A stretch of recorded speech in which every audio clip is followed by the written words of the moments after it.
টেকা 4 লাখ যাক, টেকা যায় যাক ভাই, কিন্তু মরুভূমি দেখা হলো বিদেশের পোকাও মরে গেল। বাংলাদেশের মানুষেরা শোনো, বিশেষ করে আমাদের গাইবান্ধা জেলার মানুষ, দেশের উত্তর অঞ্চলের মানুষ খুব সরল সোজা। আমরা বিদেশে আছি কামাই করার জন্য, কিন্তু আইসে পড়ে যাই ফাঁকত। ভাই টেকা যায় যাক, কিন্তু পোকা, ছোট পোকা, বড় পোকা, মাজলা পোকা, তামান পোকা মরছে ভাই। বিশ্বাস হয় না? আমার আইডির ঢুকে দেখো আমি কি কাম করে খাই, পোকা মরছে ভাই। বিদেশ কি কষ্ট ভাই রে।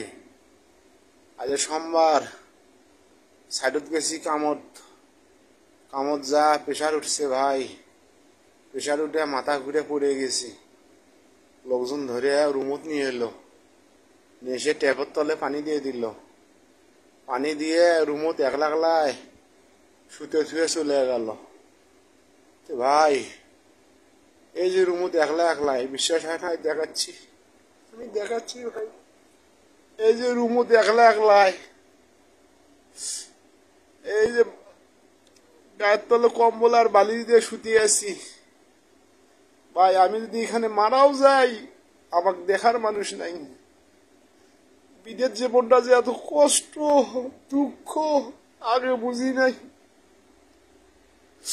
আগে যদি জানতাম যে বিদেশের দয়া, ধর্ম, মায়া, মমতা কিছুই নাই, তাহলে বিদেশ আসতাম না ভাই। বিদেশের যার যার কর্ম তাই করে খায়। অসুখ হলো ওটি, কষ্ট পালো ওটি, সবই তোমারই। যদি জানতাম যে বিদেশে এত কষ্ট, তাহলে আলে মানে না। এত কষ্ট রে ভাই।